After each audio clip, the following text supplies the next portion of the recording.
Can you play that guitar in the background? I've been known to jam a couple tunes. Are you good? I'm not a good guitar player, but I can play enough to sing. So, I can't do that.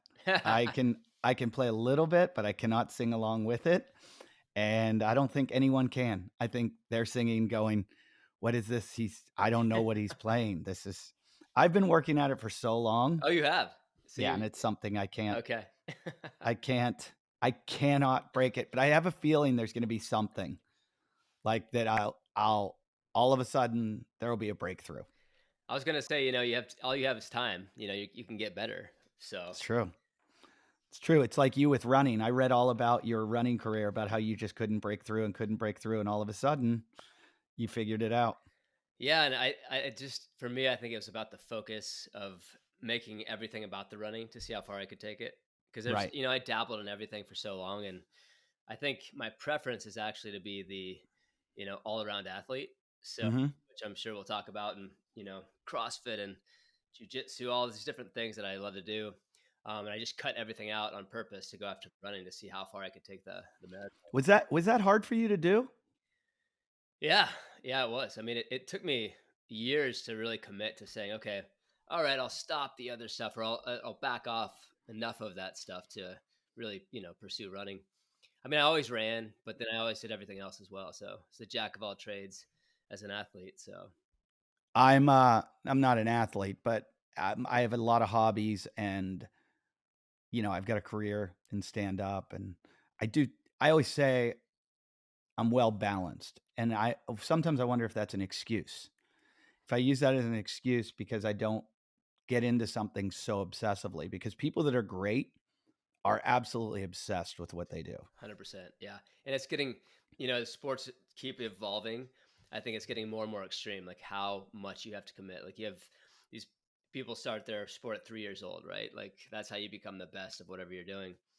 I don't know if it's worth it. I think like you said, the balance of life, it's not an excuse because, well, it is and it's not, but I think it's actually truly balanced because you need to have a well-rounded life to be fulfilled, and I think I know a lot of athletes who just do one thing, and I think the fulfillment thing is always sort of fleeting for them. So Yeah, I wonder about that. I mean, I see some athletes that excel at something, and then it opens the doors that they're able to do everything. right. Like that opened the door, but like I wonder with my kids, because like my time has passed, when as far as like I'm not going to be, you know, in the Olympics for the 110-meter high hurdles anymore. Right. And so I've lost my opportunity, but it's like hopefully they've got some good genetics and they will be able to play some sports. And it's like everything I read says make sure your children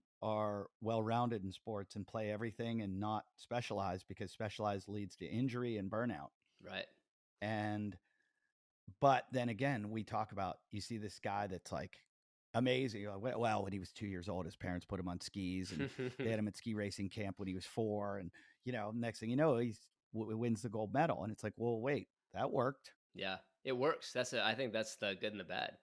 I mean, if that's what you're trying to achieve, but I feel like it's the parent that has that goal. Well, Sure. it obviously Sure. is, right? You can't do it any other way. Yeah. Yeah. I constantly, I'm like my daughter, we know each other from one of our children goes to school together. And then I think your other kid goes to school with my daughter. But um, I always say to my daughter, she does like gymnastics, swimming, running, skiing, and soccer. And I always constantly say to her, rank them right now. I want to know. And it always changes. Yeah.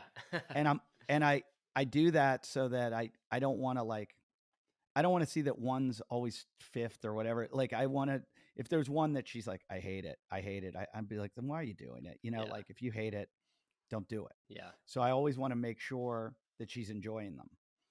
And as soon as she doesn't enjoy it, I don't. Except I take that back, because I'm pretty forceful with swimming and gymnastics. Yeah. I think that those are like, you have to. It's like learning to walk. Yeah. You got to learn to swim, and you I got to mean, learn they're basic proprioception. and they're basic human. I mean, they take the human movement to the extreme, right? Like there's something about swimming. I think everybody should swim because it just feels so good. Yeah. And then with gymnastics, it's like the ultimate human movement. With dance Yeah. and gymnastics, those two are like, okay, that's the ultimate. I regret not taking gymnastics as a kid. Same. Oh, dude, that's why I like CrossFit because it's like you get to do some Yeah. gymnastics. We joke about it on the show. We've years before we used to make fun of when we'd have gymnasts on the show that the reason gymnastics is unsuccessful in America is because of the white pants and the pointing toes And the and the pointing little like toes, yeah. the pointing toes. Like if you didn't have to point your toe, like because Yeah, but there's so many other aspects like when it comes to like parkour and uh, American Ninja Warrior and all these guys are learning these skills that are gymnastic skills, but they're yeah, not going through gymnastics. But when I take my kid to gymnastics, I watch and I'm like, wow, they will cut through this learning curve. Like the learning curve is going to change so much by going to yeah, gymnastics. You are yeah. going to learn, and I watch how their fundamentals from CrossFit. I watch how the gymnastics, just the hollow position and all Yeah. these things that they teach that are so built in at such a fundamental stage Mm, yeah. that I see where people like, you know, older people trying to do CrossFit or whatever, it's like, it's No. going to take you a while. Yeah. It's going to take you a while because they built such good fundamentals. Do you know Uh, Dusty Highland from yeah, very Dogtown? well. Yeah, I mean, Yeah. just to watch him, and when he gets really massive and strong and big, you think you know him as an athlete. If you didn't know he's a gymnast, to watch him do like a one-handed handstand or like really anything, right? Like it's amazing to watch what he can do. I think he was the He's, only. Yeah, go go ahead. ahead, go on, I go think he on. was the only NCAA gymnast to score a perfect 10 on the rings. Yeah, that's true. Yeah. And he's so strong.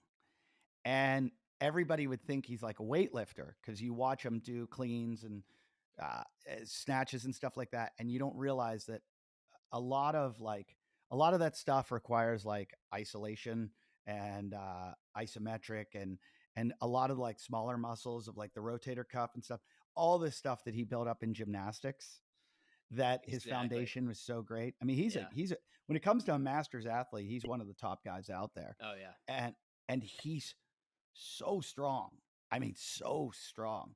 And he works at it when it comes to like Olympic weightlifting, but I think his advantage is that gymnastic background. Yeah, his balance and control of his own body, and then his strength when he gets it. It's unbelievable to watch. Yeah, yeah, he's a freak.